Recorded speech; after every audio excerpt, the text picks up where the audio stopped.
Thanks for joining us today. My name is Phil Moeller, and I'm a contributing editor at U.S. News and World Report.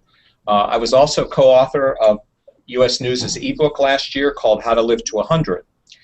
And in today's Google Hangout session, we have some of the experts who participated in the writing of this book and the reporting on it. We will be talking with them about their thoughts about healthy behaviors you can practice that are related to your own longevity. Today joining us is Nancy Keating, who's an associate professor of medicine and of health care policy at Harvard Medical School and an associate physician at Brigham and Women's Hospital. Anna Medaris Miller is a Washington, D.C. health writer and associate editor of Monitor on Psychology magazine. And lastly, Jay Olshansky is a professor of public health at the University of Illinois at Chicago, where his expertise is in aging and longevity. And we're going to start with asking a question of Nancy, which deals with the Mediterranean diet, which has been in the news a lot these days and has received very strong endorsement in a major research study. Nancy, can you describe this diet and give people some advice on whether and how best to follow it? Sure, thanks, Phil.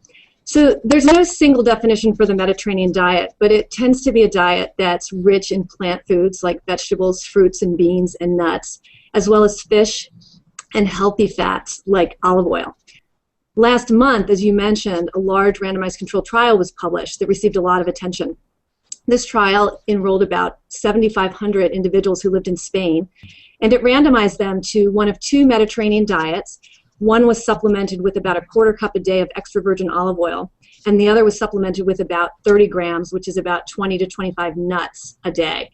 And the control group was a control diet where patients were advised to eat a low-fat diet.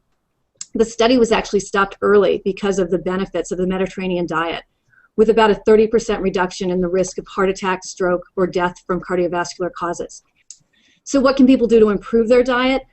Well, eating more fresh fruits and vegetables and beans, including fish instead of meat, using olive oil instead of butter, and snacking on nuts, fruits, or vegetables, and limiting processed foods is probably a good place to start. Great. Jay, other than me investing in an olive oil stock, talk to me a little bit about maybe some of the longevity benefits of this kind of diet.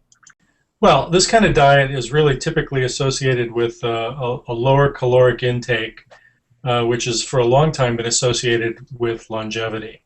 But let me point out, by the way, that while a diet like this is important and most everyone should be adopting it, it's not really going to have that much of an impact on the longevity of an entire population. It's not going to make us all live to 100, and I think we shouldn't be aspiring to live to 100.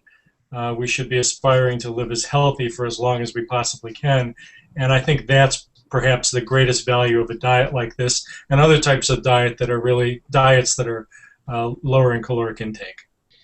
We have made enormous longevity gains in recent decades, however. Jay, what's your outlook for the next 10 to 20 or more years, and what lifestyle behaviors do you think will be linked most strongly with longer lives?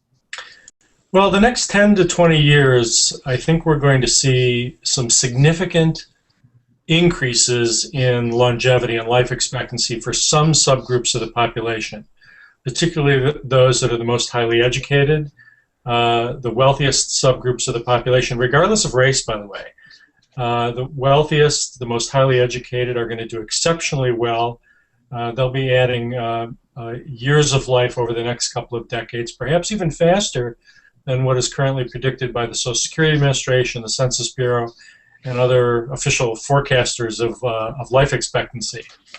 Now, on the flip side, we're going to see some drops in life expectancy, and we've already seen it among other subgroups of the population, particularly those that are less well-educated, whose diets aren't really as good as other subgroups of the population, don't have access to medical care as other subgroups of the population. And chances are they're not just going to experience a leveling off, but an actual decline in life expectancy, as some subgroups already have.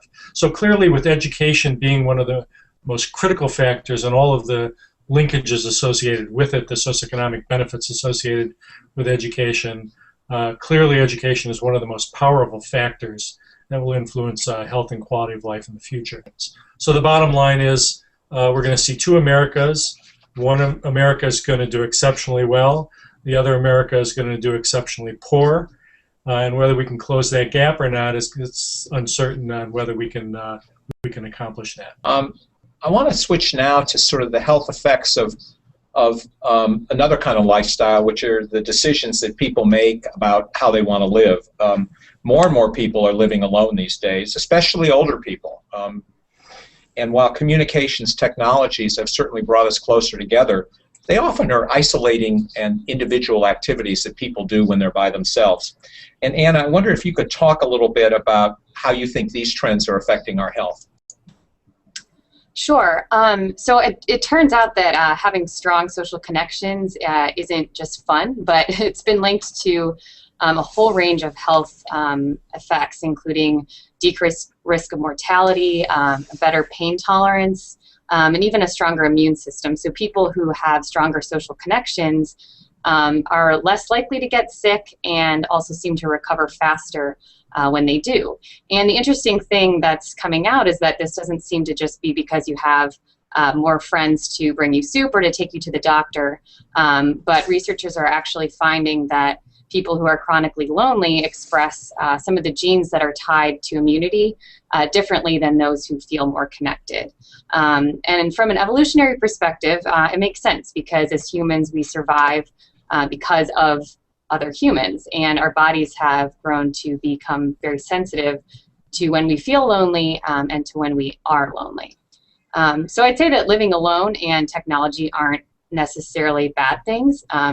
So if you hate large groups of strangers, I wouldn't suggest going to the club in the name of longevity. Really, what you need to do is try to cultivate those relationships that do satisfy you. And in that regard, technology can be really good. It's just when that becomes the only thing that you might be putting your health at risk.